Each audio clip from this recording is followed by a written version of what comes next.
We need a resolution. What's up, YouTube family? It's your girl Rory from VentHer, and as always, I'm here to bring you credit gems and business tips that I wish I knew prior to scaling my business. Let's get into it. Stay tuned for this next video where I show you everything that you need in order to apply for business funding in a multi-member LLC. As you know, more content around business tips and credit knowledge will be dropped on this channel. So just take 1 second out of your day. It don't hurt you nothing. It don't hurt you at all to stop what you're doing and go subscribe to my channel, please. Okay, so as you can tell, I'm clearly in a different location. Clearly, right? I am in a room trying to be as quiet as possible. However, I'm in a different location today. Today, I am filming from a Black founded co-working space called The Gathering Spot in Atlanta, Georgia.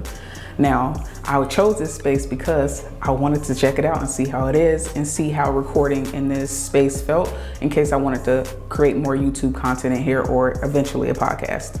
So if you have a business or you want to start a business and you're trying to understand what risk is involved with having a multi-member LLC when it comes to getting funding or what you actually need to consider prior to you getting funding, go ahead and keep watching this video. I'm going to break down a few things that's going to allow you to understand what is actually involved in getting funding for a multi-member LLC. If you have not already, go check out the last video I just dropped. I'm going to drop it in the description for you all as well about the 11 things you need to start a business in 2022. You absolutely need everything in that video before you go and get business funding. All right. Now, based on my experience with lenders, as I've had 2 businesses where I've had multi-members in it, meaning more than just me. Based on my experience, lenders require that you add anyone to an application for business credit or business funding who has a certain percentage of ownership in that business. Typically, that percentage of ownership is anywhere between 10 to 25%. This means that if someone in your business owns any more than 10% or 25% or greater, right? So that means if they own any more than 10% or any more than 25%, you must list that person on the application in order to qualify to get funding. Now, I'm gonna keep it a buck with y'all. It's your business if you list that person or not.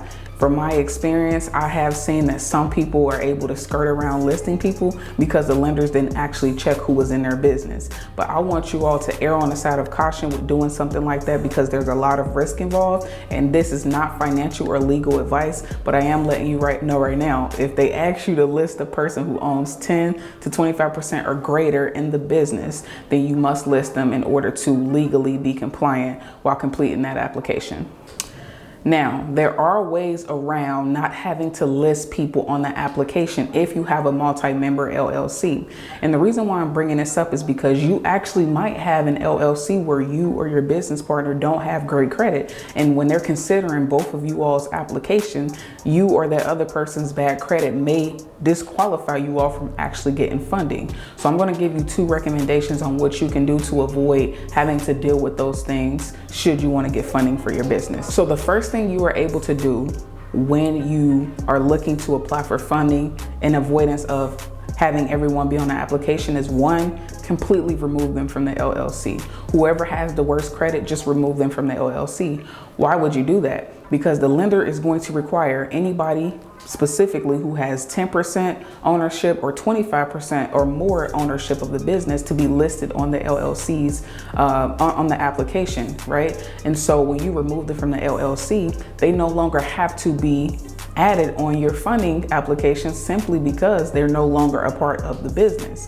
Now you do this by going to your Secretary of State and literally making an amendment to the LLC that you formed with that business partner, and then obviously paying the money needed to actually make that correction on who's actually in the business. Now that's obviously not the preferred option because if you do have a business where you both have ownership, removing a person from the business could cause an issue essentially. So it's not the most preferred option because it could cause tension or whatever in your business. But there are people who I know who literally just remove people while they're doing their rounds of funding to add them back, remove and add them back. And that again could cause issues. But again, do what makes sense for you. But this is the one option I recommend is just to completely remove those people from the LLC if they do not qualify in the best ways when it comes to their credit in order to get funding.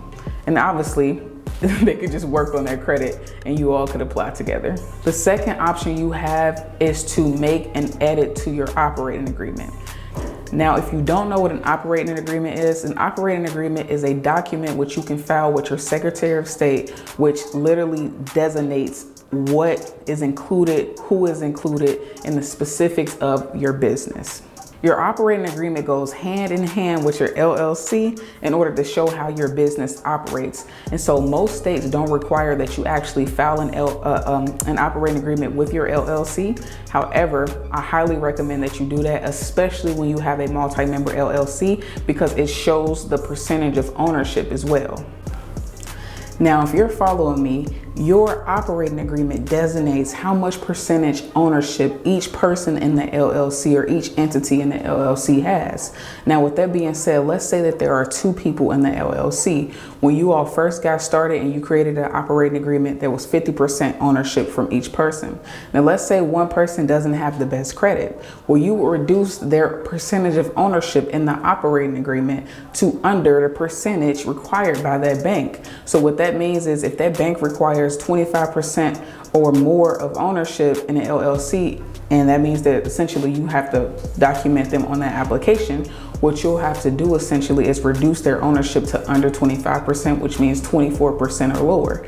And then obviously if it's 10%, you'll want to do 9% or lower. Now, this is a way to keep that person in the business who owns that business with you. You're just shifting their ownership so that you don't have to list them on the application should they have bad credit.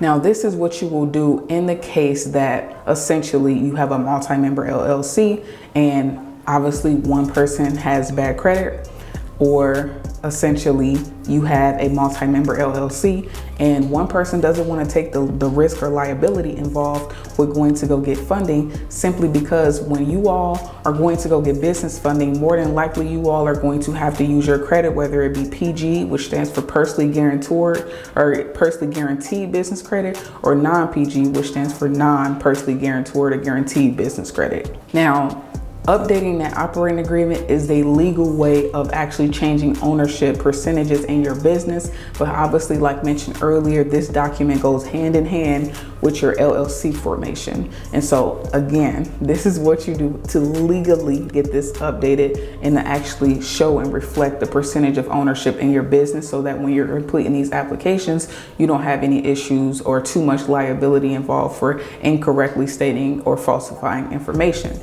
Now, like I told you, I know people who have literally gotten business funding by adding people, not even to their LLC, but just having that person apply for funding on behalf of their LLC and have gotten approved, because the lenders have not double checked to see who was actually in the LLC. They have not checked the Secretary of State, and they didn't ask for any information that would prove that that person was actually in the LLC. I do not recommend that because there's a lot of risk involved. However, I am letting you know the correct way to go about doing this, which is to obviously remove that person from the LLC entirely, or to update your operating agreement so it reflects the correct percentage of ownership in order for you to get funding. Now, keep in mind, some lenders, regardless if it's a multi-member LLC or not, will ask for your operating agreement. So it's important that you have an operating agreement in your business, especially lenders where you're trying to get a line of credit, which they ask for operating agreements, LLC verification, EIN, bank statements, tax returns. Depending on the type of funding that you're getting, they're going to require and ask for more from you. So in closing, when it comes to getting funding as a multi-member LLC, this was just an example of having two people in your LLC. But keep in mind that when you make these changes and these different shifts in your business, there are implications outside of funding. You have to consider what this looks like on your tax returns, what this looks like how the business actually made revenue, how money is dispersed to the business and the people who are in it, or the employees, how you all actually generate revenue, as well as how you all designate how the money essentially just gets to everyone else. Like, how are you spending your money? Words. Anyways, the whole point is this has bigger implications than just going to go find different ways to finesse or a loophole essentially to still getting funding. Now, if both of you all have great credit and are in a position to get funding, then absolutely list everyone involved, but understand that everyone involved is responsible, so that if you have a business partner that defaults, you are responsible because you all co-applied in order to get that funding. You all are in a joint business, which means you are jointly responsible for anything that happens with that funding. So this is when we're talking about risk involved. There is a lot of risk involved, and there are a lot of people who run off on a plug. So keep that in mind. There are a lot of considerations involved in going to go get business funding or business credit or anything as a multi-member LLC. So the best thing you can do is get an attorney or a qualified professional to look into your business and make sure you all understand what's at risk and what liability is at hand prior to forming that business together. I hope that this video gave you some more context as to what you need and what you should be considering prior to you going into getting funding in a multi-member LLC. Obviously, the more people that you have in your LLC, the more complex it gets. But like I said, definitely look into an attorney who is qualified when it comes to business contracts, business agreements, and different business knowledge in general, especially as it pertains to group entities or formations. If this business video helped you all understand more context around how to start that business and get funding as a multi-member LLC, do me a quick favor. 1, like this video. 2, subscribe. And 3, share this out with a family, friend, or even potentially a business partner that you want to go out and get funding with. All right, stop. Put that thing down, flip it, and reverse it. Y'all already know how this goes, y'all. I appreciate y'all. It's Rari with Venher and Negritude. We out.